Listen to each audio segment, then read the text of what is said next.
Recording is underway, and so is video. Is it? It is. And so is audio recording. Okay, excellent. Here we go in 3, 2, 1. Bravely I had fought and slain my enemies. Honor and glory were mine. But though I fight until the desert sands themselves were red with blood, I could not bring back the dead. Oh. Overactor. Now he's king of Persia. Oh, did he finally get the king? Did the queen die? Not if you believe the rumors that the queen is still alive and lives in Reno. Anyway. Ooh, she's good. She's doing the Reno retirement tour thing. Yep, blue hair, pulling the slots. What do you call she's doing the residency, sure, as they would. Sure. Yeah. They should go to Missouri, Branson, Missouri next and retire there. It'll be great. Hey, everybody. I hope she's doing some Elvis impersonation. I hope so as well. Hey, welcome to Play Retro, everybody. I'm one of your hosts, Scott Johnson, and I have no idea why the old guy in a robe plopped this huge timer thing on my bedroom floor, but sometimes some things tell me that a brave young cave dingus will escape prison and head this way. He'll save me, and we'll have lots of little baby princes of Persia, and maybe one day they'll make these games good again like this one, and I'm not holding my breath. That's just what the sand. What? That's just makes the sands fall faster. Falling faster. I think we played the same game because I'm your other host, Brian Dunaway, and it feels like 1,001 nights since I set out to save the Persian princess from that weirdo with a beardo who set up a giant sand timer in Scott's room in his chamber with his do or die marriage proposal. Now the only thing standing between me and my potential future lover's hand is the ability to jump this chasm. With bloody spikes at the bottom, no problem. And I'm dead. Enjoy your Princess Jafar. I'm going home. Not now, Shadow Man. I'm going home. That's right. That guy with the robe freaks me out. I don't like him. Guy with the robe. I don't like any guys in a robe, but I will say this. I like doing this show, and we like talking about things like Prince of Persia. Prince of Persia is a big deal for gamers. We'll get to all that coming up. Before we do, though, have you ever been so good at a video game? I'll give you an example. Have you ever been so good at Unreal Tournament from the year 2000? Right. Nobody was able to withstand your blows in the game like that. Right. Do you relate to that at all? I actually know this feeling very well because that was me. Shut up, dude. Oh, we got some good smack talk this week. Scott's talking about this revival that me and him have been messing around with the Unreal Tournament since I guess they're not going to do anything with it proper, right? It doesn't seem like it. If you still go over to Epic's page, the Epic store, yes, there's a whole section on Unreal, and in that Unreal section, there's like coming soon, and a build that maybe is sort of a beta build thing. I don't even know if you can download it still. I did a while ago. No, all of that's is that gone now? So it's on the website. Look, they're swimming in Fortnite money, and they don't need it anymore. And I understand that, but I would love if they would just take some of your Fortnite money and invest it in the thing that got you where you are today. That is Unreal, the OG, especially the Unreal Tournament stuff. Make an Unreal Tournament 2023 or whatever you want to call it, and make it real good. Game as a service if you want, that's fine. Figure out a way to make it pay for itself the way you do Fortnite. I don't care how you do it. Bring Unreal back. All right? It's not just an engine. On that, it's a game. Yeah. It's more than just an engine. It's a game. It's a tournament. Yeah. And it like a couple of years ago, they were really touting they were going to do this with Unreal Tournament is coming back. Yeah, baby. And then they just dropped it. And not too long after that, or during all that process, there was a team, a group of people out there that were building their own network of Unreal Tournament servers. Yep. So you can play. If you have Unreal Tournament, the Game of the Year edition, which I do, which you do, yeah, you can then install that and install this latest patch, and you can play with other people around the world. And I loved it so much, I decided to set up a server. So we do have a server. If you're listening and you have Unreal Tournament, the Game of the Year edition, can't buy it anywhere, by the way. Epic pulled it. Yeah, from Steam. They pulled it from everything. You just can't straight up get it at all. No, you can't buy it. Quick note, if you want, you can go get it on archive.org, but we didn't tell you that. Yes. All right. But we didn't tell you that. If you already purchased it in the past from Good Old Games or from Steam, you can still install it. Right. That's how I installed it, was from my Steam version. And then you go to retrogib.com. That's retrogib.com. Gib. You remember those, right? Yeah, some called them Gibs. We called them Gibs. I still don't know what I'm supposed to call them, but we called them Gibs. Right. What'd you call them? I know it's short for giblets, right? It's giblets is the idea. Right. But I don't think it was never supposed to be Gib, but I always said Gib. So always said Gib. I saw Gib before I knew what it stood for, and therefore it'll always be Gib in my head. Yeah. But all the server information is over there, so it'll even give you some tips on how to get the game if you don't already have the game, how to install a game, how to install the patch, and then join the server. We would love for you to hop on. The server is running 24/7. It is running. There's a bot always on there running around, causing havoc. Of course. So you won't be alone. You'll get to fight some of those great Unreal Tournament bots. I was more of a Quake guy. Yeah, their bots sucked though. Quake 3 bots were terrible. The bots were trash compared to the Unreal Tournament bots. The Unreal bots can actually play a game of capture the flag with you, and if you put them high enough, they can win. Like, it's good. Yes, they're actually it's good. A challenge. Yeah, and they can learn and get tougher. You can set all that stuff in the server. Yeah. By the way, right now, if you join, I'm really out of practice with managing servers like this, and so right now, when you start, you'll always start the same map, and then as you play. I think it's every 30 minutes it rotates, or not 30 minutes. It's 20 minutes. Every 20 minutes it'll rotate. I'm working on a map voting system to get that installed. So, and if anybody out there is an Unreal Tournament server head and they're like, Brian, I'll volunteer to give you a hand. Do you have facing worlds in that rotation or no? Do you know the map? It should be in there. Yeah. Okay. I believe it's in there. Because the goal here isn't just that we're going to talk about Unreal Tournament on an upcoming show and that we're just sort of sparked to play a bit now. For me, this is a major resurgence because I slept, and drank that game for years. Right. Me too. In fact, you could actually show my content creator trajectory started with Unreal, of all things, because Unreal Tournament is what got me in touch with these guys that were making a mod for that game called Infiltration. And because I got so heavily involved with those guys, I started a MP3, wasn't called a podcast then, but an MP3 radio show that I put up on a website every week. And that's kind of where that started. Like the cartoon side was separate, but this whole thing kind of sprung out of that.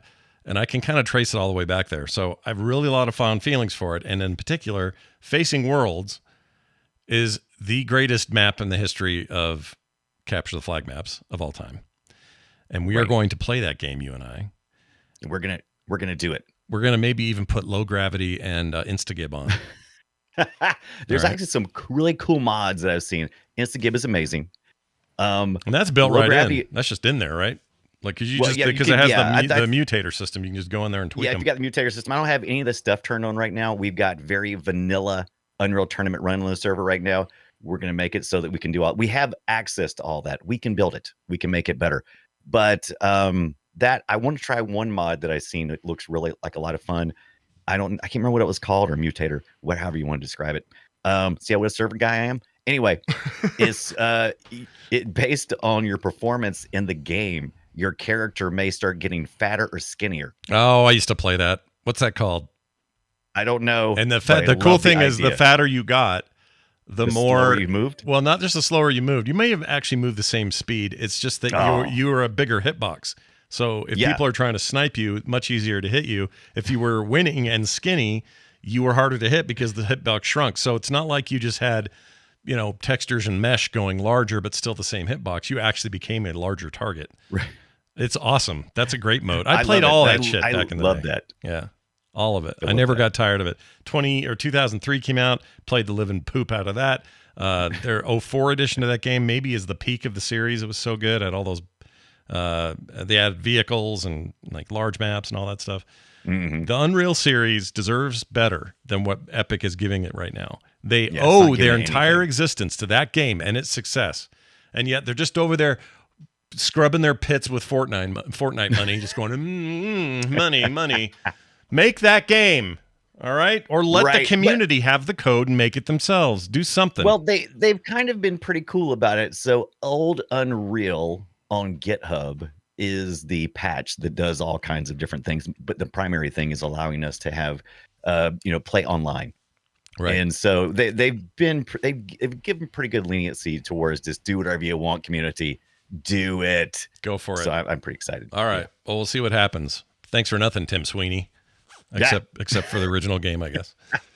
Anyway, we'll get to all that in a minute, but or later. We'll talk more about what we're going to do next week because it will be Unreal Tournament related. But for today, yes. And we'll also make sure it's the server info is available to everybody on our Discord and other places, so you guys can come play with us. Retrogib.com. Yep, Retrogib, G-I-B, not Jib. Mm-hmm. Gib.com. G-I-B. Just like GIF and GIF. All right, where are we now? Oh, I know where we are. Shall we play a game?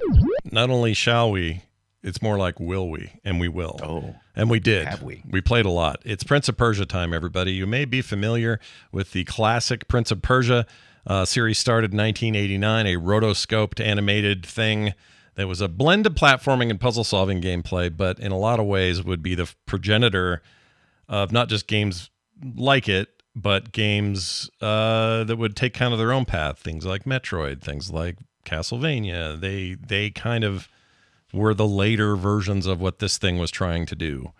And we're going to talk about that. We're going to talk about 2, and we're going to talk about the weird Prince of Persia 3D thing that happened in 99. Now, we all know that maybe the greatest Prince of Persia game of all time is the PS2 era Prince of Persia Sands of Time. An amazing game, all right? No question about it. Nobody questions it. It's incredible. I think we're still waiting for a remake from Ubisoft, but it is an amazing game. Or maybe that happened already. I can't remember what happened with that. We have the most recent one that just came out, The Lost Crown. Yeah, right? That's the new side-scrolling business, and it takes it kind of takes it back to its roots, which is another reason we wanted to do this. But anyway, we're going to talk about all of that. Let's start with Prince of Persia 1. And here's what that would have sounded like when you booted it up. Oh my gosh, the memories. I can feel it. So, depending on the computer you played it on, you may not have had this level of audio fidelity. Some versions of this, which I did find, I didn't capture them all. Although for Prince of Persia 2, I did, and I'll talk to you about that in a minute. But some of these, if your machine didn't have a good sound card, you just got a lot of beeps and boops. That was just the way it is. And this was a time that you could have a machine with the beeps and the boops. Mm-hmm. It's quite possible. Pretty sure I did. I'm pretty sure this was let's see, what was this? 89, right? Right. Oh, well before I had one. In fact, I don't think I actually played Prince of Persia until I had a proper computer, and that was probably 92 or 3. Had a 386 that would run it. So, yeah. I never played Prince of Persia. I had friends who played Prince of Persia. Mm-hmm. I never played the first one. Let me correct myself there. I played some Prince of Persia games before. I never played the first 3. I saw people playing it. I had friends who played it, and I'm like, yeah, that's interesting. Doesn't look like Mario though. So whatever. I thought that this, if you had asked me before I started this week, where did this come out? Yeah. I would have said, oh, this is a PC game. Yeah. It's great. Yeah. No, it started on the Apple II. As a matter of fact, there's a great story with Jordan Mechner, the creator of Prince of Persia. We've talked about him before. Karateka. Mm-hmm. I always call it Karateka. He calls it Karateka. I still can't believe it's called Karateka. And he did say it, so I'm taking his word for it. But I cannot believe that. How long has it been? 40 plus years? I've been calling that game Karateka. Me too. Because it's karate. Karateka. Karate. Same. But he had a karate instructor, so maybe he knows better than me. I can't say. But there's some great first person. There's some great interviews with him on YouTube. Very recent stuff where he goes back. He kept a journal during his entire game development time. And so he's not only does he have a great memory, he's also has a journal to back it up. Mm-hmm. So the claims he makes seem very accurate, but I would have never guessed that this started on the Apple II, even though Karateka was the place that I remember playing Apple II. I should have known. But he said, and this doesn't make any sense to me. Did I miss something? He said, Jordan Mechner, 1989, he said earlier, probably like 1987 when he started development. he said that the Apple II was the #1 gaming platform at the time. And I was like, what? Oh, it was big then. What? Yeah, it was huge. I'm like, I wouldn't know. I don't. Maybe maybe it was different in different territories, but in the States, it was. I could see that. I didn't know. I knew it was. I knew it was on par with the other systems I was playing, but I didn't think it was the #1. But maybe his journal's wrong. I don't know. Maybe could be wrong. But I wanted to find out. Sure, why But not? the DOS version, the one you played, the intro you played, Yeah. that was the DOS version. Yeah. And man, it sounds good. The Apple II, meh. Beep boop beep beep okay. beep boop boop. Beep, boop, beep. I'll give you an example. So if you hear, let me play this at the top here. So let me pull this back here. Okay, this music right here. Yeah. Now, imagine you hearing that on a PC that didn't have a sound card, or we weren't there yet with that kind of sound synthesis. So this is what you would have heard if you had not a good sound card.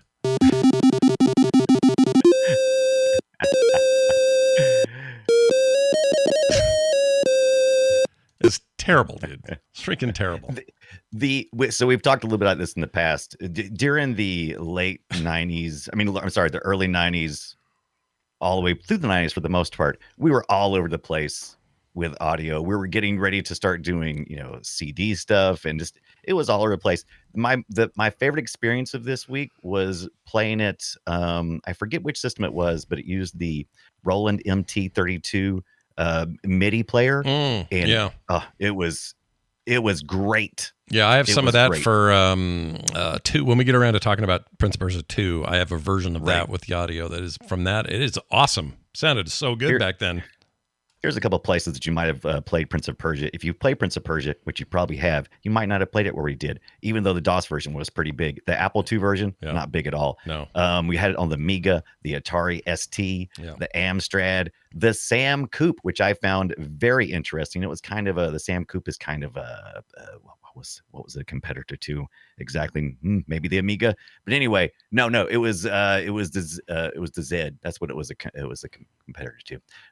Anyway, Never even heard of the Sam Coupe until today. That's news. I never heard of the Sam Coupe until this past week. Like I'm sitting any- here going, oh yeah, the Sam Coupe, Scott. Is anybody out there sitting on a couple of Sam Coupes they want to ship to us? Sam Coupes. Yeah, get us our Sam Coupe, son. The Spectrum. TurboGrafx 16, Yeah. the FM Towns. We've Yeah. talked about that before. The Master System, Oh, Super NES, Sega CD. If you had a computer or some type of equipment, it was coming to a place near you. Yeah, you It were was getting coming. it. You just didn't, either you didn't know it or you did know it because you played it. And if you didn't, that's fine. But I thought that this was the bee's knees when it came out. I'd never played anything quite like it. It was mysterious and dark and cool. Most of the game takes place sort of underground in these dungeons, these prisons space. And there's something about that I really like. It's one of the reasons I never really got around to playing 2, because 2 looked like it was like, well, now we're outside and the sun's out. And I'm like, that's not fun. Right. I want to be in this That's right. dark nightmare is where I want to be. And you die a lot, like a whole lot. Don't let this video I'm playing right now of an expert runner fool you. If you've not played before, you will fall into some spikes and croak. You will fall off cliffs and die. You will land on what looks like stable ground and find out it's just a loose rock, and then you'll fall through. You'll get chopped by these metal things. Like that's just the way of it. So You're gonna jump and you're gonna hit panels that are gonna fall on your head. You're gonna die. That's really what the game's about. The game is about dying. Yep. And it's really about fine control. So we're back again. Jordan Mechner used rotoscoping in the first game, the Karateka that he made, and he used rotoscoping here as well. And so the character is the way he is animated is so gorgeous and also hilarious sometimes. And it's a really different thing than other platformers that you're playing. Because you're not running and jumping and woohooing and and having the game kind of cheat for you a little bit. Mm-hmm. You've got to time this stuff. This is a game of run to a spot, stop, align, jump, and it's really difficult in some of the earlier versions because, like on the Apple II, you're probably playing with the keyboard, and on the DOS too, you're playing with the keyboard. Oh, and yeah. so you've got your arrow keys that you're managing or whatever you map to it. And so you're running left or right. And then you got to jump. Well, you got to do that by clicking up while holding down the movement. Mm-hmm. It gets tough. And then if you want to climb down, you got to come to a stop and you got to crawl a little bit. You got to slow down. It's a lot of control. The game's not screwing around. And like Brian said, this is an important note on that. Keyboard and mouse, or not even mouse, just keyboard controls.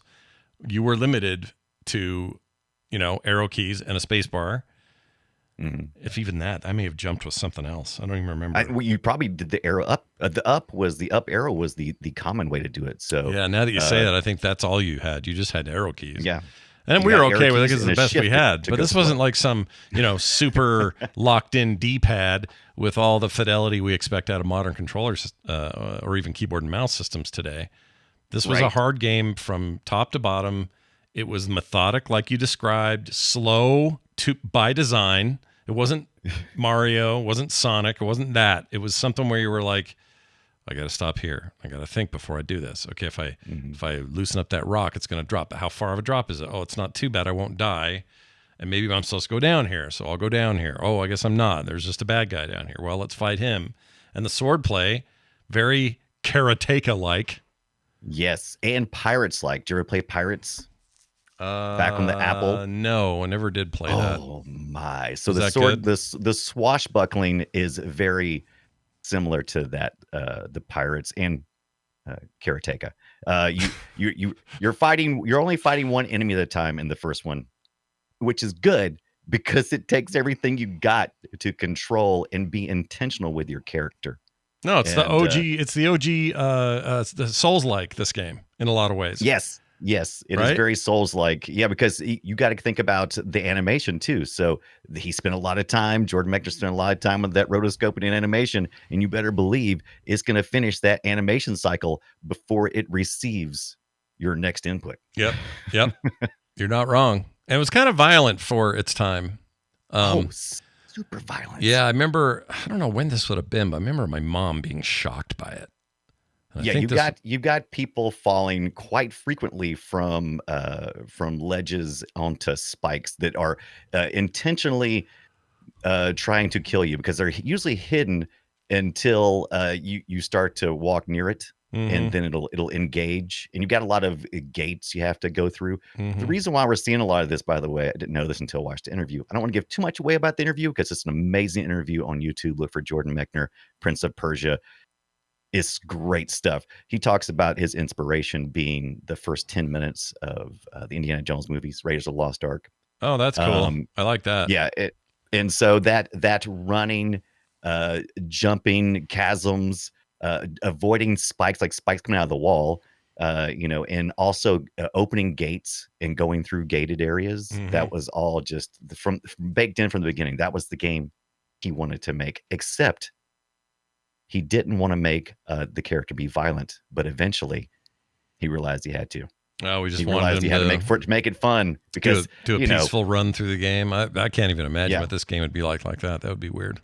If all you're doing is just jumping and trying to get to Jaffa, the Vizier. Yeah. What a jerk. Yeah, he's an a-hole. I don't like that guy. He can. You know what he's good at, though? He can conjure a big time sand bottle thing out of nothing. He's good at that.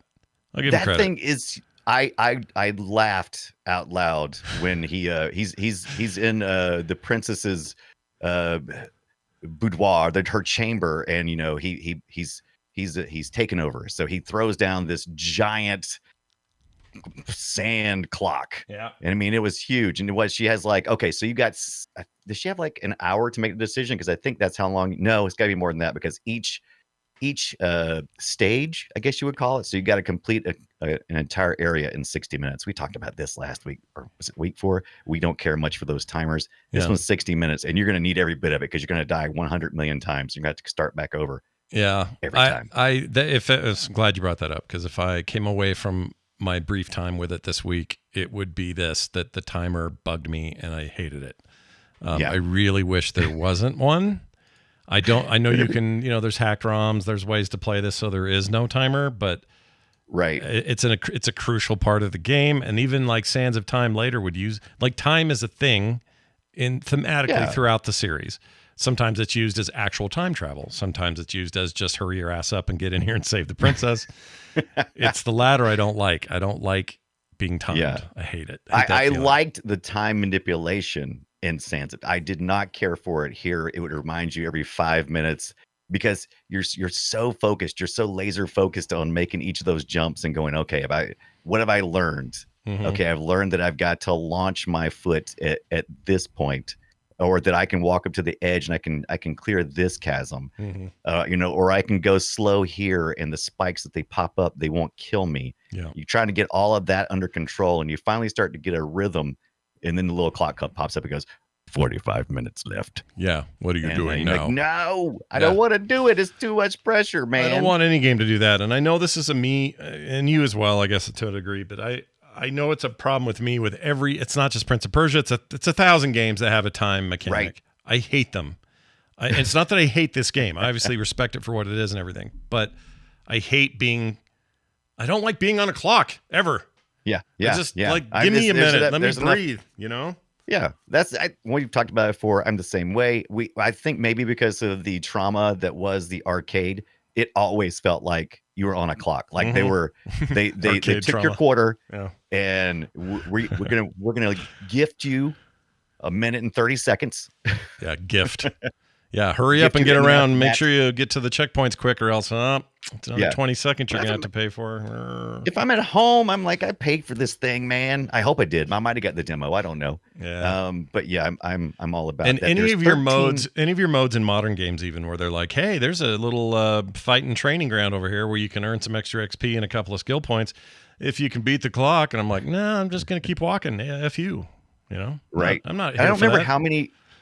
I don't remember how many so they're rushing you along so you can get through this, and you're trying to combat, you're trying to make jumps, you're trying to solve puzzles. I was trying to think of how many other games that I was trying to solve environmental puzzles, because you got to step on a lot of platforms that will open gates, and then you got to be careful because there'll be a platform right after that you'll step on and it'll close the gate, and you're like, I just jump over here, and you got to go back. There's 13 levels of that crap, and I don't know if you did this part or not, because if you played a lot of the cracked versions of Prince of Persia, you wouldn't have to face it. But there is a copy protection in this thing. So we've got really, yeah. Like I think in level 2 it starts. So level 1 lets you play it. It's like there's your free demo. Yeah. But if you're playing past level 1, you get to level 2. There's a bunch of potions and with different letters on them. And then it'll say, refer to the manual, page 4, sentence 4, word 2. And you have to go figure out which one it starts with. And some are poison. And if you get the right one, it opens the door so you can go to the next one. So you can that's some sneaky analog security. I like it. That's some sneaky stuff, sis. Yeah, I like it a lot, actually. You don't see that very often. I've seen other games that do similar things, but making you look at a manual that, back then you can't just fire up the internet and see it. No, you had to have the physical thing. I think that's great. You had to do it. Now, I did not make it far enough in Prince of Persia. God bless me. I did not make it far enough to Shadow Man. Shadow Man comes along. Oh If you're not familiar with that character, he's the one that pisses you off because he's you, but with some pixel shifting so that you look like a shadow.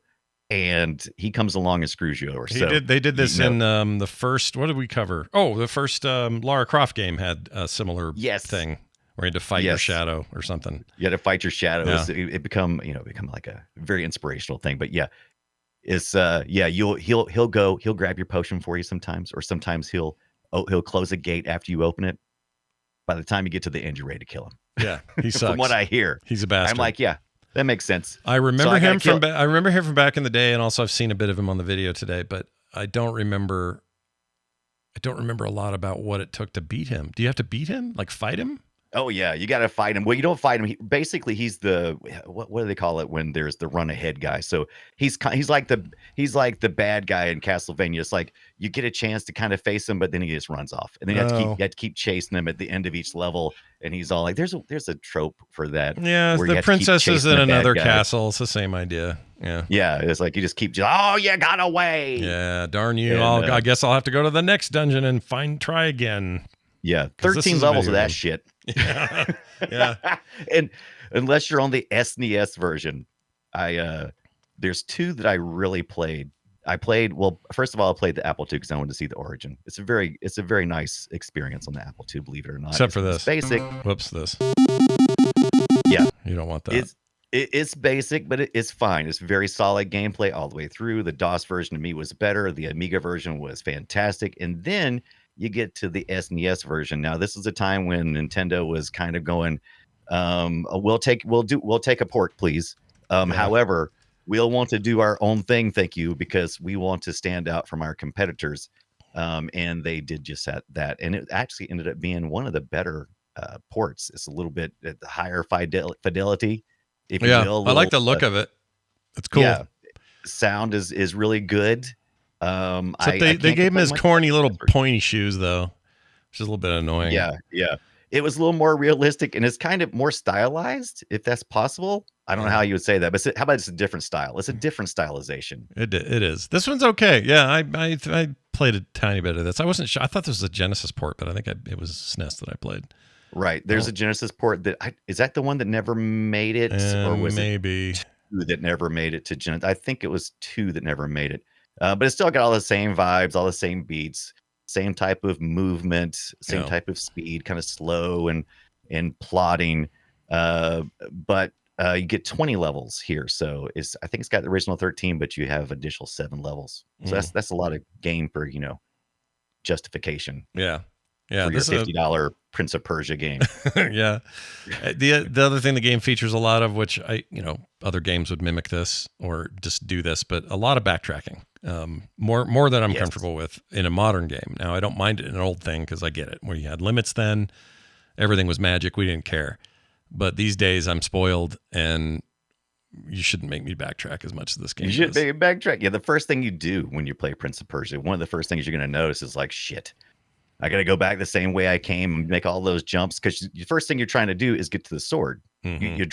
They drop you in and you're running around exploring and you finally come across a sword. Or if you did like I did, I accidentally went the wrong way because it's kind of like Metroid where you start out and if you go the wrong direction, there's the bad guy. Oh no. Yeah. I'm not ready. I'm not ready because he will kill you fast. Yep. You'll be dead. You'll be starting over before you know it. And you'll have to hear that shitty freaking intro music. You hear this again. Anyway. But when I got the sword the first time, I tried so hard to try every alternate path that I could think that would get me back without having to go across the top. I did not want to go across the top and take the chance of those jumps because if you fall and die, you got 3 bottles of health, and if you fall far enough, you're definitely going to die, insta death. And if not, you may hurt yourself bad enough 3 times to have to start over again. And oh my god! So I was using emulation with this, and so I was able to do save points whenever I wanted. But that's nice. In the original game, I'm pretty sure you just started over. Right? Oh no, there's no saving. Except I think there's some features that come along with the later ports, and this is something that will kind of be explored in the first one and the second one. When you look at the ports, they allow you to set the speed and maybe even do some saving. I think the SNES version allowed you to have 3 speed, or no, those maybe 5 speeds that you could choose from for your exploration, walking, and the fighting. So if you felt like it was just too slow, which some people I'm sure did, especially by 94 or so, when I think the SNES port came out, that you could adjust that. So there was definitely some things that they were trying to make it more in line with other games. I'm sure a lot of people was like, this is just too hard. This is just too hard, too plodding, and too slow. Yeah.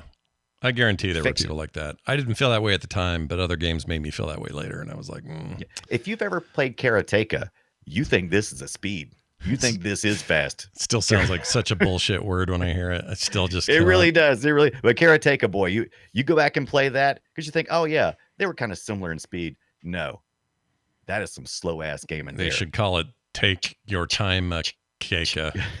Time Keka. You'll get there eventually, Kateka. Yeah, it's a long slog. Now let's dive into 2. Now 2 had a lot on its shoulders. 2 is like, hey, we got to follow this up. This has to be good. Yeah. And we've made a lot of money. We want to make more. We want to make more money. So here's what 2 sounded like. Oh, listen to that. The shadow in the flame. Ooh. Right? In ancient Persia, there lived a sultan who had an only daughter, whose beauty was like moonrise in a clear heaven. Now it happened that the sultan left his kingdom to fight in a foreign land. There's more to the story, I think. Here comes more.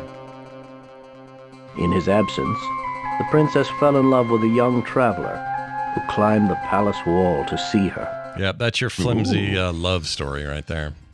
Yeah, we're not gonna go too far away from the original, right? No, not really. And also, just graphically, while there are improvements, the game's very similar. I don't know why this guy's playing it the way he's playing it. I love he's doing just a little frog hop. You could crouch. You could kind of crouch in this game. Maybe he's found a way that it works. Maybe there's kind of like a little cheat in how the game mechanics work. I don't know. It's pretty funny though. This is a super fun one to watch speed runs on.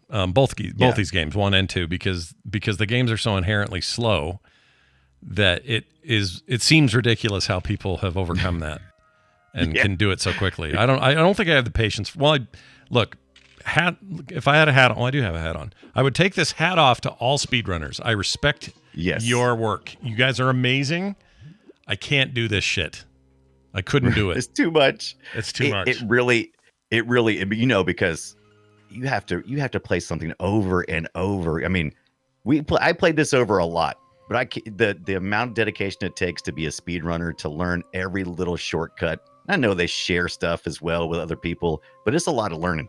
It is a lot of learning. No, thank you. The game's hard enough without it. Now, is this the PlayStation? Is this the PC version? This is the PC DOS version. It's also in a slightly wider format, so I think this may be modded. But generally speaking, here the graphics are from that DOS version of 2. And he has to fight a Medusa head. That's a good time. Oh, that floating Medusa head is so cool. But the game, you're right, is pretty much the same as the first one. You're still going through caverns, and you're still pretty much moving at the same speed. However, the fighting does get a little bit faster and a little bit weirder. You're fighting more than one person at a time sometimes. Well, they come in waves. How about that? Yeah. And but you're still pretty much trying to beat the clock. You're trying to navigate all through, explore, backtrack where you have to. And you got a lot of battling going on here. Listen to this guy fall in the fall screams. Check this out. The fall screams are pretty good. Jordan Mechner was slightly involved, but not as much with this one. He pretty much had complete control with, when he was doing this for Broderbund the first time, and this time around he was more like a consultant, and it was to the Sultan, but to me it's a pretty good try to keep in line with what the original was and not stray too far and give us just more of what we loved. What would happen in this game in 2 if you ran out of the timer? Do you know what happens? I think you just die, right? I've never run out of the timer. Come to think, what have I run out of the timer? I can't even remember if I ever ran out of the timer because I did back in the day. I didn't play long enough this time to know. So I don't know. That's a good question. 1 or 2, I guess, for that matter. I don't know what happens to you. It's like you get a kill screen or something stupid. I can't remember. I was gonna say, who knows? Everybody knows. I don't know. Everyone knows but me. The internet knows. Yeah, the internet knows. We could probably look that up. I'm sure it's very disappointing and just sends you back to the start. So F that. I'm absolutely. I'm sure you'll just have to go back to the start from all the way from the beginning, and the clock restarts. And is Jafar back? I think so. By the way, something interesting happened on the way to Prince of Persia 2. Oh yeah, what's that? Prince of Persia 1 released before Aladdin, Disney's Aladdin. Yeah. You'll notice their source material is pretty much the same, so you're going to see a lot of things that look similar. Yeah. And I'd seen where some people were like, "Oh, Aladdin stole from Prince of Persia," and that's the other people say, "Prince of Persia stole from Aladdin," and I'm like, "Well, people stealing from each other all the time. That's what you do."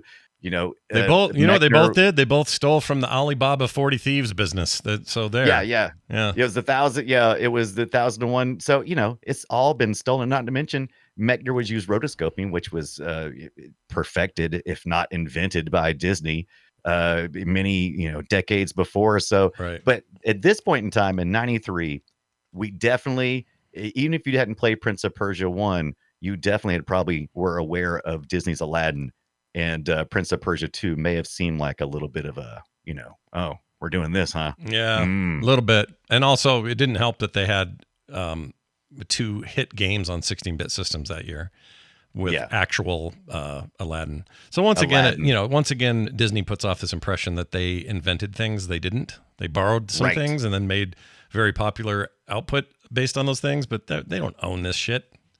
This isn't theirs. They were just, in my opinion. Some people try to look at the timelines and they go, well, Prince of Persia was released before Aladdin. I'm like, well, yeah, but animation at that time was taking about 4 years for a project to be completed. And then planning time was even longer than that. And I was like, and then video game development, we already heard Mechner say, how long it took him from the time he, incepted the idea to the time he was actually able to do it was at the end of the Apple II era. Computers. So I mean, well, it happens now too. Like I remember in 2011 when I was at BlizzCon and Blizzard announced the Mists of Pandaria expansion, and everybody was like, it's like they're just doing that Jack Black panda thing, Kung Fu Panda. That's all this is. This them playing up on that, and I'm like, do you guys realize how long the Pandarans have been in the Warcraft universe? A lot longer than this. Right.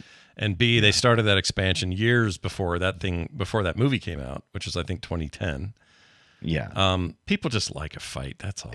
Well, that and people, it's like when you get a new car or a new car to you. It's like, oh, now I realize everybody drives this particular car. Yeah. Because you really weren't watching for it, and now you are. And sometimes ideas just flow. We all are receiving a lot of the same information, and we get inspired by certain things. Who knows? Maybe that type of music was hitting really big at the time, and it was like, oh, this was a natural progression. I don't fault anybody except for Power World. I don't fault anybody for stealing anything.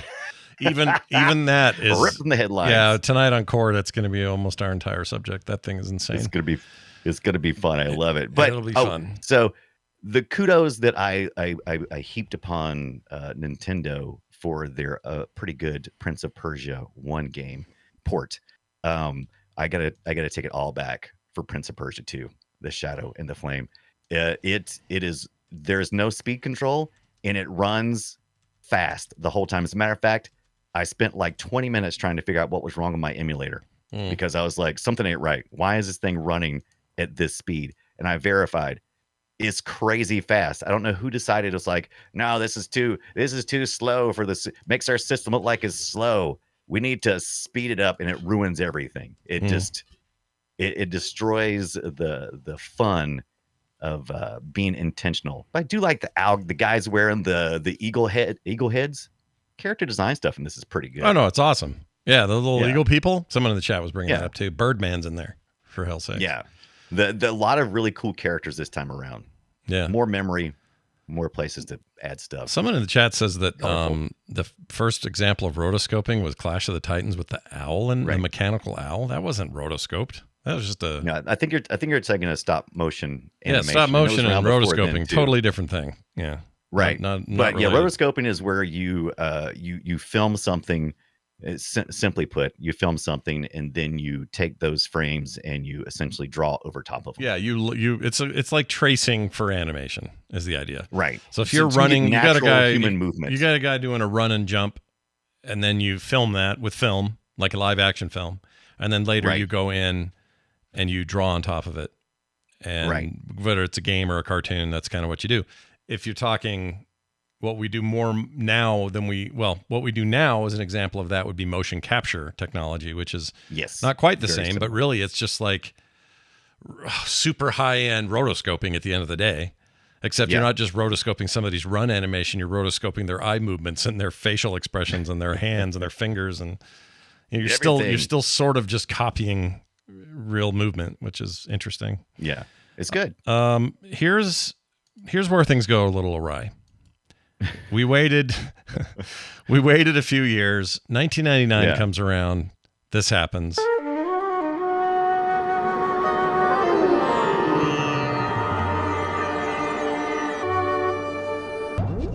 Excuse me, Sultan.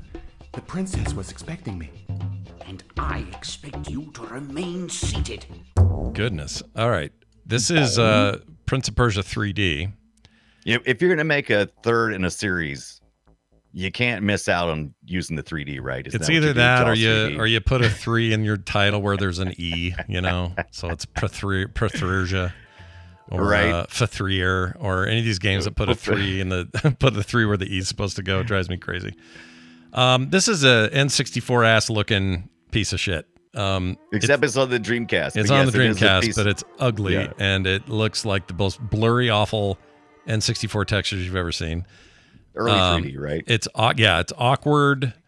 It's stilted. It is not a good example of where you want to see this series go. This is a bad video game. I played it for about 15 minutes and said, I'll never go back to this ever. There is no reason to ever play this again.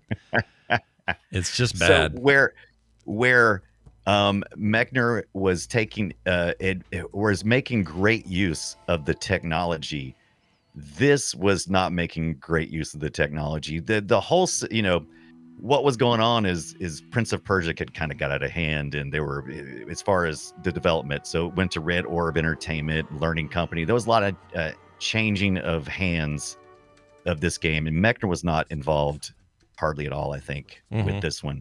And so, yeah, it was just another way to say it's a smart idea, because we had Tomb Raider not too long before this, and it's like, oh, you think you got a cool adventure thing, also very inspired by Indiana Jones, right? Tomb Raider. Oh yeah. And it's like, hey, here's our thing. Let's bring this in, and it's got some ideas. It has ideas. It does. It's got stuff in it. It still does the same thing. There's a lot of vertical climbing. They tried to squeeze in what makes Prince of Persia work. It just doesn't work as well in this way. I think, yeah, it doesn't make any sense to be slow. I don't think in 3D we appreciate the idea of controlling everything, because you get into super complex systems when you start talking about 3D and complex controls, and it's hard to jump with any degree of accuracy because of perspective. There's just so many reasons that it's real hard to make judgments as a human to control these things in 3D. Yeah, because we didn't know yet. Now we speak the language of 3D and game development now. It's not like we don't know what we're doing. But this was early. Nobody knew what they were doing. And as we've seen with previous episodes of the show, even including Tomb Raider, stuff doesn't hold up, man. It's hard. Like, it just seems goofy and janky. Did you see those remasters, though? Tomb Raider remasters that are coming out, like maybe even this week. When is that? I seen a headline and an article, and I saw some stuff, but that's about it. I don't know much more than that. Tomb Raider trilogy, I think. Remaster fixes the worst thing about the original trilogy. Has a photo mode and original graphics toggle. It could be interesting. Kind of want to see it. Yeah. They're gonna have an original graphics toggle. See, I appreciate that. There was a we'll talk about it real quick too. The Prince of Persia. There was a couple of Prince of Persias that came along later that required you to complete certain parts of the game to unlock the retro part. I really hate that. Oh, I don't want that. That pisses me off. Yeah, I don't like that. It pisses me off. I'm like, don't hide the thing why I probably got this. Yeah. Behind me having to finish your bullshit. Completely agree. I don't like when they do that. When that happens, I go, no, wait a minute. Who paid for this? Was it me or was it you? Right. Was it the Pac-Man game that we played that we had there was certain things you had to unlock, and really the people found you could cheat it by logging in, logging out, or that's why people were mad at that game. They weren't mad that you could cheat, but they were mad that this stuff was hidden behind. You had to get certain achievements in the previous games that were unlocked. I understand why you would want to have some challenge in your metagame, right? Right. But the whole reason I come to a Pac-Man collection is so that I can play all the old Pac-Man games.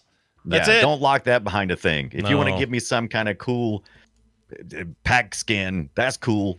I'll play for that. I'll play for that. Pac skin. I'll tell you what. Anyway, Prince of Persia 3D is garbage. Don't mess around. It's bad. Yeah, well, it is what it is. But I'll tell you what is. What's way better than Prince of Persia 3D from 1999? There is a Doom mod for Prince of Persia. What? And it's no verticality to it because it's Doom. But you still have all these things where you've got to walk and you got to get past spikes and you got to fight people. And they used all the sound elements and the texturing. And so it's a Doom mod that looks just like a first person version of that game. Right. I would play that. Yeah. I watched some video of it and it looked pretty cool. It made me want to set up do the mod. Dude, mods are cool, man. Moddb.com. I'm on there all the time looking at cool stuff going, man, I wish I had the time. They love you. Oh, did you know that the first, was it the first or the second one of Prince of Persia? Anyway, on ModDB, what got me there to begin with was there is a level editor. I think way. They wanted to include, and they may have included the level editor where you can make your own, but I didn't learn a lot about that. But that looked pretty cool to kind of create your own Prince of Persia levels. I love old. I'd be down with that stuff. Yeah, when we talk about Unreal Tournament next week, we'll talk about that mod scene because that thing was crazy. Mm-hmm. The only equaled by Doom probably in terms of modability, that game. Yes. Let's talk for a second about Prince of Persia Classic. It just deserves a little mention. This came out in 2007, was a phone game. I think it ended up a couple places, but phones for sure. Yeah. Phone, I think phone and a couple of systems and maybe iOS had it. Was there Java? And this is early because this would have been that fall of that year, and that year was the year iPhones were invented. Right. So you wouldn't have had even, I don't even think the first Android phone had hit the market yet, but this was part, they had this on the Xbox Arcade for the 360 too, I believe. Oh, did they? Okay. That makes sense that they'd have it in a few places. Android. Yeah. Yeah. So there was an Android version. Interesting. Yeah. Android, iPhone. Wasn't Android 08 was the first consumer phone, or do I have that? I may have that wrong. Well, it wasn't until, just like every Prince of Persia, it launches on one platform and then over the next 5 or 6 years it gets ported to everything, and that's what happened here. Looks like when it first came out, it was on Xbox 360, then made its way to the PlayStation 3, and then in 2011 made it to the iPhone, and the iPad, then the Android in 2012. Okay, that makes sense. That all sounds right. I still think this looks all right. Gameloft, those guys, they do stuff. Yeah.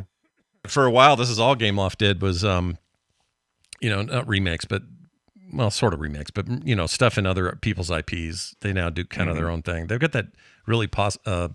What am I trying to say? Popular is the P word I'm looking for.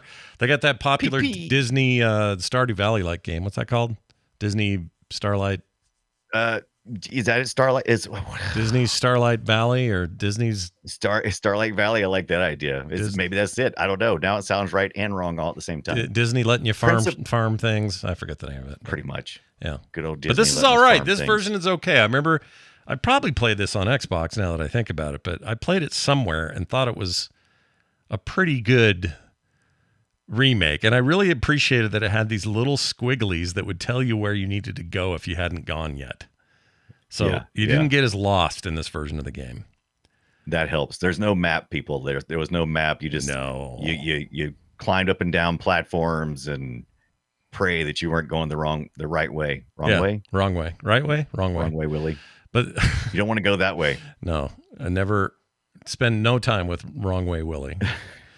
It's a cool version of it. I don't think you can play this anywhere now, though. I think this is done. Unless there's someone. I think you're probably right. Yeah. If I had to, but you can resurrect anything since it was on the 360. If you could purchase it, throw it in your 360. Why not? Sure. Got your PlayStation 3 out there. Oh, they even had a 2015 Xbox One. So can you buy this in a store or something? Maybe probably still can then. Yeah. Oh, maybe. Let me see. Look at this. Look at Xbox keeping the old shit alive. Oh, look at this. Oh yeah, Xbox One. Certainly, if you still own it, you can download it. Right, that's typically how I do it. Oh, of course, there's like a million things. It's like, oh, look at the Prince of Persia new game we have, not the one you're looking for. Well, oh, here we go. Buy Prince of Persia Classic. Oh, it's loading. It's thinking about it for $2.49 with Game Pass. You can own the classic Xbox 360 version of Prince of Persia, Gameloft style. Nice. Let me tell you what GameStop.com gave the review for this game in 2007. They gave it an 8.1 or great. They said the forgiving difficulty makes the game more fun but still challenging. Updated visuals make the game feel fresh. Nice mix of combat and platforming. Makes constantly dying fun. The bad original game doesn't seem to be part of the package. And 2, being able to rescue the princess after 60 minutes is unfulfilling. Oh, yes. See? All right. We still don't like timers. No, we don't, sir. We do not. Timers, no timing. Oh, by the way. Yeah. One last thing. Go. I played a lot of these ports on my Mr. FPGA hardware emulation. Yep. And one of the ones that I got running, besides the, I got the Amiga version, the Turbo Duo, and the Sega CD versions of Prince of Persia, all unique in their own rights. My favorite, though, was playing the Macintosh Plus black and white version. That is gorgeous. That probably looks really cool now that you describe it. It really does. So, there's like Godzilla minus 1 minus color, is coming out theaters now, here very shortly. Or is soon. it here now? I think it might be soon. This might week weekend. or something like that. Yeah.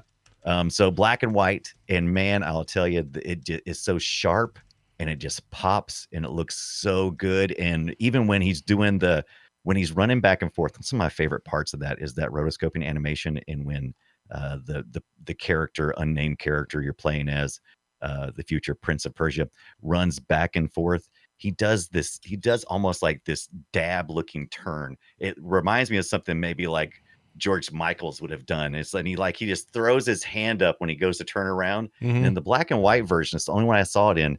When he throws his hands up, you can actually see each finger. It's just it's something about it. It is just, it's magical. Nice. I'm in. I'm all in on your idea. By the way, I'm trying to find the black and white classic version of this. I can't find video of it, but I loved how those games looked. Why you do something else? I'll bring up the video I recorded of it. So, and then I'll just bring that up because I want to see it. I want to see it. That's about it for this game. It's awesome, and you should see it. All right. You should see it. You should play it, you should die often. Prince of Persia. You should. P-O-T. And I will say this: as far as rotoscope games go, my favorites were 90s games. First one I'm thinking of is the one called Karateka. Oh no, no, not Karateka. It was later. It was on the Genesis. I went to the mall at 6 a.m. to get it.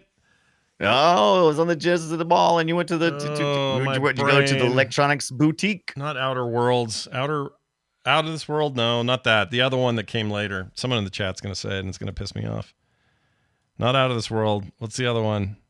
Outer World? There's another one. They're doing a new one. Flashback.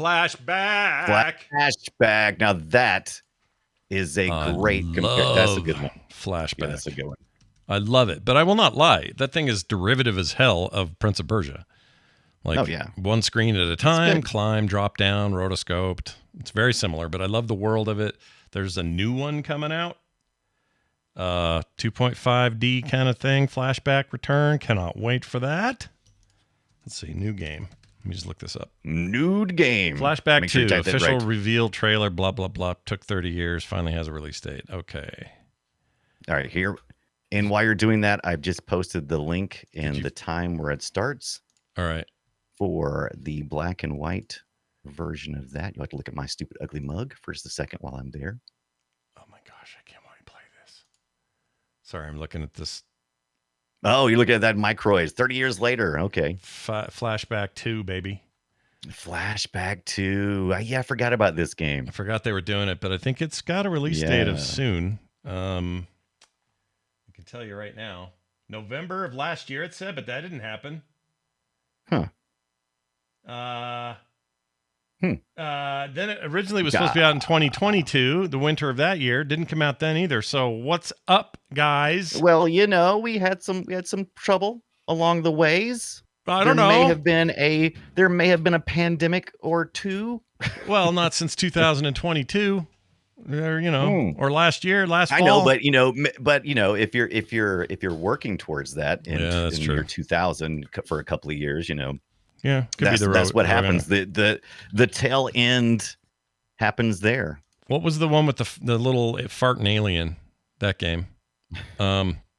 What was that called? Oddworld. The Oddworld games? Oddworld. Those are great. Those are. Oddworld is so Prince of There's Persia, another right? example. Yeah, it's just like it. Yeah. And they're so good. I'm very thankful the game series even exists.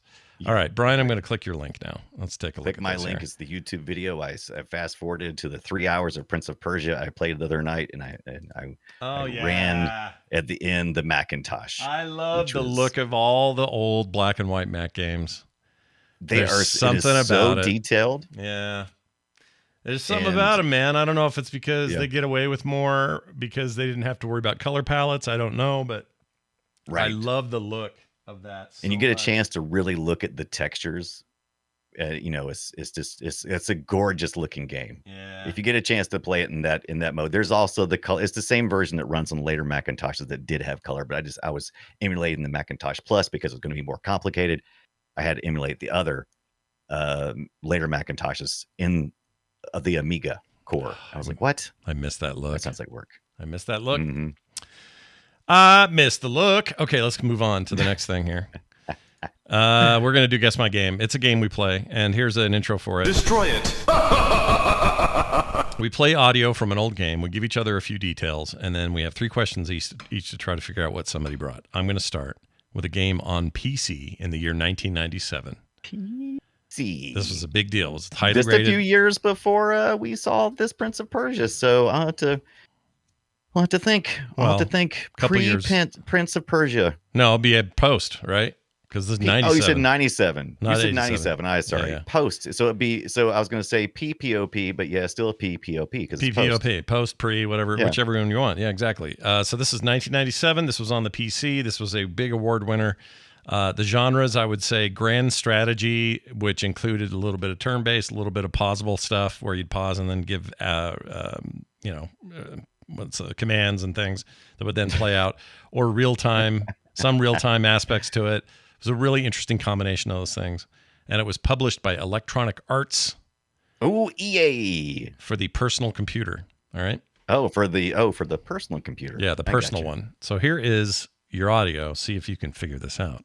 You must hold this position at the end of the battle. This is your best brigade. These men have some experience. There'll be some more infantry coming up.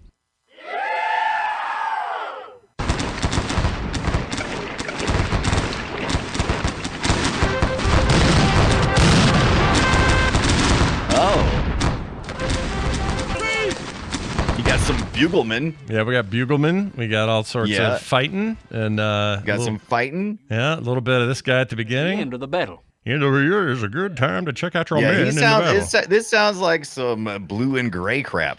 Like we're in a Civil War kind of crap. Interesting. Is that one of your questions or what? But okay, so you said it's JRPG. No, I'm looking at the wrong screen. I was about to say, how's it a JRPG? I knew that. It is not that. It is grand strategy. Right, turn-based, real-time, blah, blah, blah. I'll even say historical strategy on the PC in 1997. Yeah, it's got to be historical strategy. I mean, it's obviously, like I said, the only time that you would think about these bugles and that kind of stuff would be the Civil War. So, is it set during the Civil War in the United States? I'm going to tell you, yes, it is set during the United States Civil War. Yes. All right. Came out in 1997 on the PC, Electronic Arts. At the end of the battle. Right. So it's a grand strategy. Yeah. Is the developer, were they known for making grand strategy games? Like, was this their whole deal? Usually, or was this a one-time development? Yes, this is someone who's known for this sort of thing. And would they have their name in it, like as part of the title of the game? Yes. I will say that is correct. That is all 3 of your questions, by the way. Those are all 3 of my questions. These men are looking forward to you telling them what to do. These men here are going to die first. Yeah.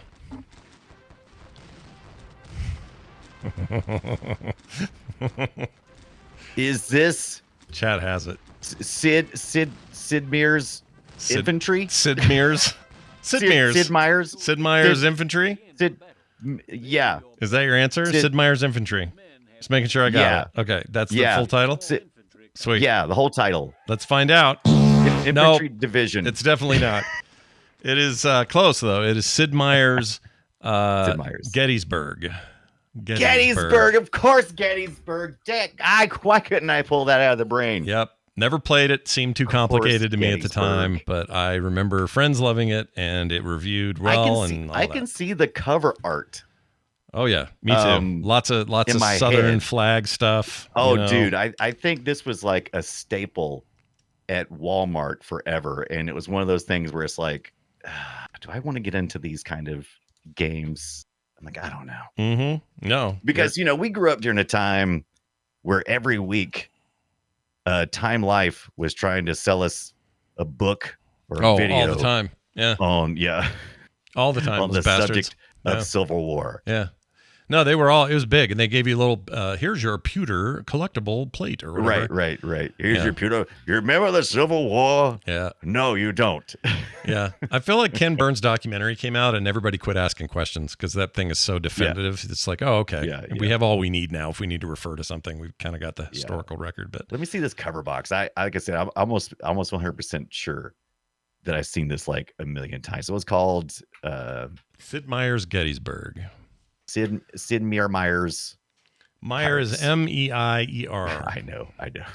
I don't know why he spells it that way. So I learned it when I started playing Pirates. Yeah, Sid Meier's Pirates. And, is awesome. I just saw it myself. No one told me how to say it, so once I got it wrong, it was just too late. It's kind of like I accidentally read Michael. Is it Michael Christensen? I used to call him Michael Christian or something like that. Crichton? I can't remember exactly what I called him. Crichton, but he's Crichton. Yes, obviously Crichton. But no one ever said it, and I was reading his books before Jurassic Park and all that stuff, and it was just something I was picking up my own. Oh yeah, this is the cover art that I remember. Yeah, it feels like a box that you'd see at a Walmart collecting dust, just sitting there for a decade. Exactly. Yeah. Yes. And I used to think, come on. There's some rumor that there's a rumor floating around that Walmart's going to stop carrying video games. Did you hear about that? Yeah. That's not just a rumor; is fact, right? Why are they doing that? They're getting it. Well, they're all at Best Buy. Is going to stop selling.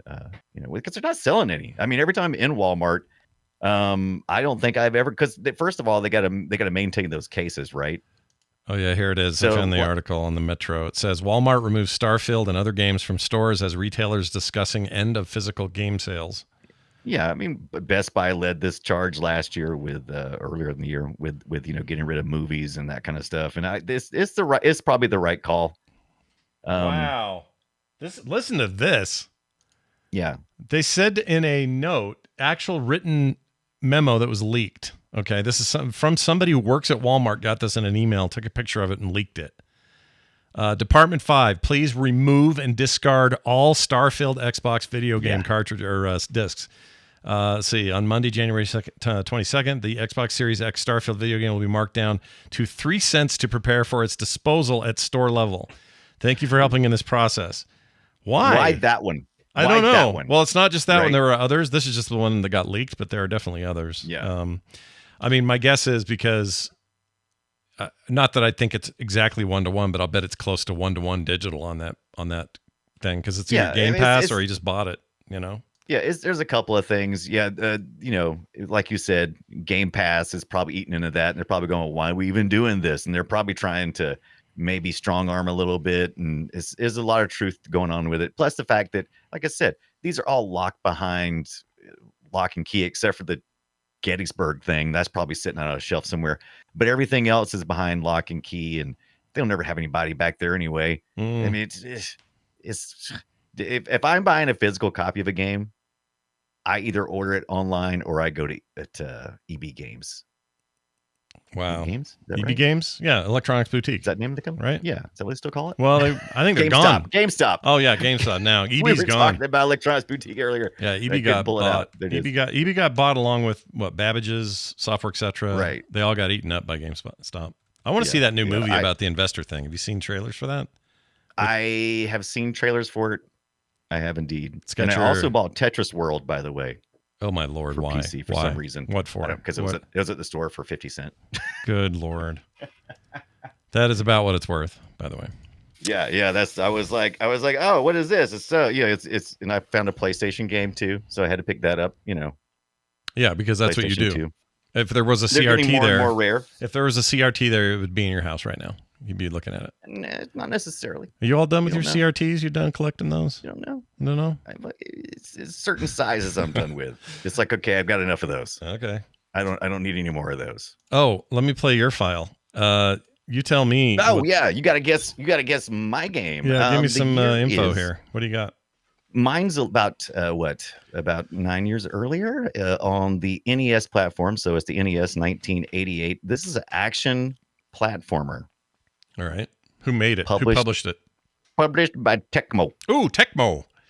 Tecmo. All right. Action platformer Tecmo. I always think of just their sports we games. we need to have a whole episode about Tecmo. We just need to.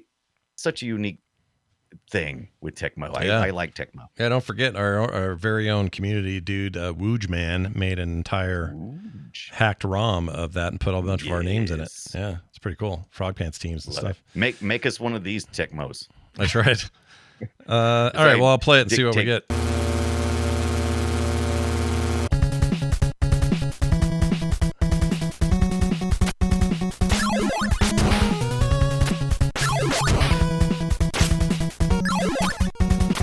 Tecmo.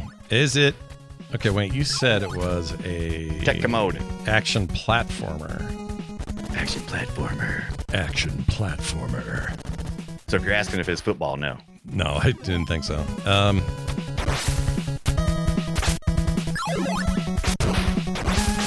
mean, what was Tecmo doing back then?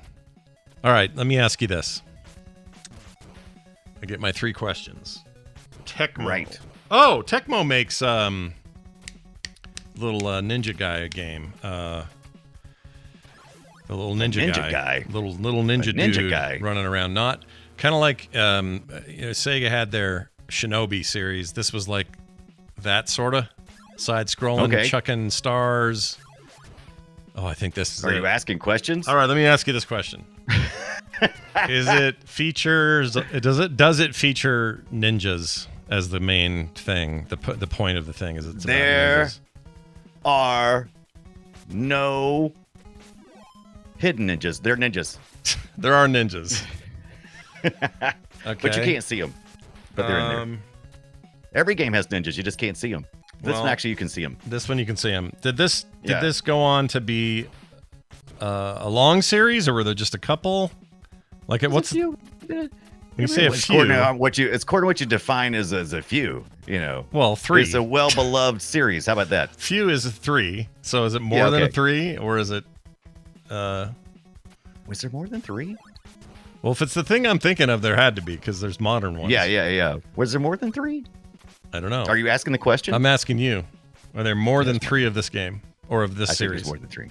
You think there's there's more like than 3? 1, 2, 3, 4, 5, 6, 7, like 8. No, I'm just kidding. There's Okay, here's one more. I don't think Tecmo owns that, though. No, let me think for a minute. There's ninjas and there's more than 3. That means it probably at least got 16-bit treatment, maybe even further out than that. Yeah, it's an NES game, so yeah. Okay, final question. Was this also in arcades at some point? Yes, it was actually started at the arcade. Okay, it's not Shinobi, though. Because Shinobi wouldn't be on Nintendo. And it wouldn't be Tecmo. Okay, I'm going to say... There's like, final answer on the how many Ninja Gaiden. Let's see, 1, 2, 3, 4, 5. Oh, I said the word. Oh, it's Ninja I'm reading Gaiden. the word. That's the one I was going to say. That was my You're answer. welcome. That's... I was reading the dang thing, and I was reading, and I said the word. You're welcome. I was leaning toward Ninja Gaiden. I was. Dadgummit. The one I always think of by as my own stupidity. The original Xbox Ninja Gaiden was awesome. Oh my gosh, it was such a good game. Okay, so it is Ninja Gaiden. There you go. Ninja Gaiden, everybody. Give Scott one of these. And Brian gets one of these. Whoops, not that. But don't feel bad. You read it by accident. It's okay. It's what happens. It just happens. It happens. I mean, Scott's left the title of the game in his audio clip before, where they actually say the name of the game in the audio clip. So I mean, it's good. Yeah, it's good. It's okay. However this stuff works out is fine. It looks like Sean. I'm trying to see if anyone in the chat. Oh, before that, Ninja. Oh, say there's Skits319 got it. All right, Skits, you win, dude. Nicely done. Well, that was fun. Always fun. Now this. Welcome to the treasure room. That's right. We're going to do a quick, we got a phone call. All right, this is a follow-up from Wooj Man, who's in our chat today. He sent this in regarding Sonic and our coverage of Sonic last week, Sonic and Knuckles. And here's what he had to say. Hi, Brian and Scott. This is Wooj Man, a.k.a. Dennis, or Wooj Man, a.k.a. Dennis, or a.k.a. Dennis, a.k.a. Wooj Man. I don't know. Doesn't really matter.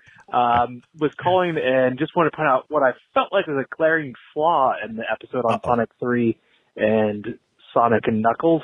You were talking about other Sonic games, and you failed to mention Sonic Mania, which many Sonic fans, including myself, kind of consider the quintessential Sonic game. It's kind of born out of all the ROM hack scene and kind of remixes all of the Sonic 16-bit games into one. So definitely worth checking out. Also, when are we going to get some Scott and Brian Frog Pants football action? Yes. With the Super Bowl coming up, seems like a perfect time. Thanks. Viva la Frog Pants. Thanks, dude. Which is absolutely right. I agree on all points. Yeah.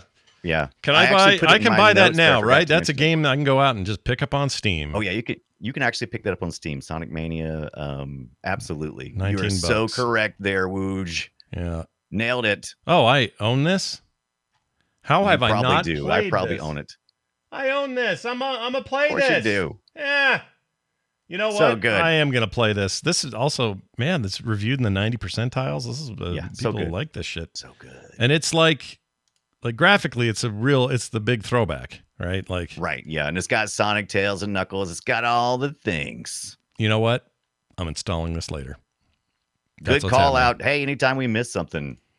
Yeah, well done. No matter how glaring. But we could have some fun doing a stream where we finally figure out how to, do some multiplayer with something like an old game like Tecmo Super Tecmo Bowl. Oh, that's pretty good too. Yeah, that'd be all right. So wait. Can we can't play? I guess not. I guess we can't. We have to play as our teams, right? We have what was our team names? I forget. I could do too. Okay, go back. I don't remember shit about nothing. I don't remember nothing. I can't remember squat. So who published this? Sega published this? Yeah, they did. Yeah, they so did. This was a bunch of hackery that just the Sega said, yeah, we like what you've done. They brought it in. Yeah. Well, this is like the opposite of Nintendo. You know what Nintendo does? Right. Because Nintendo just goes, hey, you're a dick, and we're going to sue you and turn you into mush when we're done. That's what Nintendo does. I just saw, oh my gosh, I forgot about this. I just saw Spyro down there, and that reminded me because I was looking at mods earlier, and I had found where they had this, and I just posted in Discord, and it's a mod for Spyro, and it's the only mod that I desire us to use. Okay. I'm in. Take a look at that link. Okay. Here. Oh, wait. See that? I'm not in Discord. Now I am. Oh my gosh, dude. What's going on with Spyro? There's a chonky Spyro mod that turns into a chubby little dragon. To what end? What is the point of this here? To the end that I want to see a fat roly-poly purple. There's video of this too. Purple dragon. Oh, look at him. He's all chubby. I have the new game. This is what the mod's for, right? Yes. The remasters. I believe it is. Yes. Those games are great, dude. They're so good. Yeah. So good. I used to think there was no way those would be good because just moving a dragon around kind of seemed like it might suck. But I was wrong. Those games are awesome. Yeah. All right. Well, I'm going to get he needs to be chunkier. He's not that big. Like really load I think him he's up. the perfect amount of chunk. Okay. I think if he was any more round, he wouldn't be dragon shaped. He would be ball shaped. Man shaped. Man. I can't wait to play Sonic Mania. It got me in the mood. I'm doing that tonight. I really am. I have Core after this, and then I'm going to play that video game. That's what I'm going to do. You're gonna do it. I might play some. I might play some more mod the server of Unreal Tournament. Yeah, you should do that because that's also installed and ready to go. Brian's got the server all ready to go. We're gonna play a bunch of that next week, and hopefully during the week we'll get some time to play each other. We'll stream some of that shit. Oh, it's going to be so good because I'm practicing my headshots, and I can't wait to frustrate Scott with the headshot. Yeah. Headshot. I think you're in trouble. I played so much of this game. You might be in trouble. I'm just saying. I don't know. It's gonna depend. It's like I know you have more experience, but is it like riding a bike? Will you be able to just pull it up and use what you had. Or if you don't use it, you lose it. Well, all I know is I fired up a arena match with 7 bots all at maximum, and I won. So I'm just saying, get ready, dude. Get ready. Whatever. You're gonna be on the other end of my. Oh, you killed a bot. You're gonna get flak from my flak cannon right in your flak face. So watch for that. Flak face. Flak face. You're gonna get a chainsaw gun to the face. The chain blade. What is those things with the blades that shoot out? You're gonna get one of those. Those are cool. What are those called? I don't have to know the name of them to whoop your butt with them. Flak cannon was my favorite because I just loved the two. It was basically a shotgun in normal mode, and then right click meant it would shoot these grenades. I love that. I like the rocket launcher a lot, and you could load up 3 and fire them. I love the alternate fire. Yeah. Alternate fires were that was it. That game's big, innovation was bringing alt fire to arena shooters, and it was amazing. Oh my gosh, I can't wait to talk about it. I love holding the gun sideways, even though it sucks, but it looks cool. That's right. So we're going to talk about it. Unreal Tournament next week. Does anyone remember the Morpheus level? Well, I do. Yeah. Do you remember Facing Worlds? Our Matrix was getting dipped in everything. That's right. And I used to piss people off at work and just rock these souls. You know what? You're screwed, dude. We're going to play and you're going to lose, and that'll be great. We'll see. You know what? I have nothing to lose. No, nothing to lose, everything to gain. Because I can just go back and go, I was a Quake 3 guy. Yeah. Or Brian could mod the server to put a hidden Redeemer missile launcher somewhere. And don't think I haven't thought about it. Yeah. Don't think I haven't thought about it. I'm like, what could I do? I could slow his guy down and speed mine up. That's right. I will have Instagib. He will have Nevergib.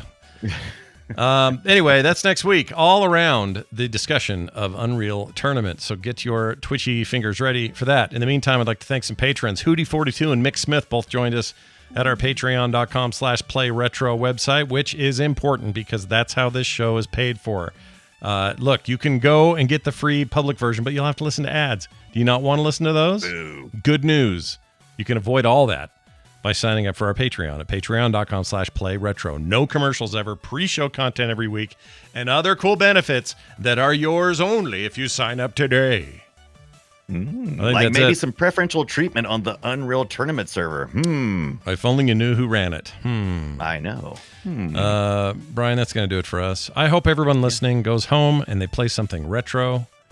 For those who are watching live, stick around. Core will be on in about 45 minutes or so. Yeah. So I got to hurry up and post this one, I guess.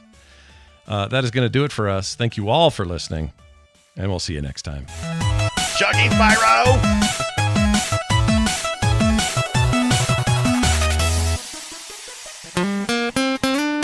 Get more at frogpants.com. Red with blood. Red blood.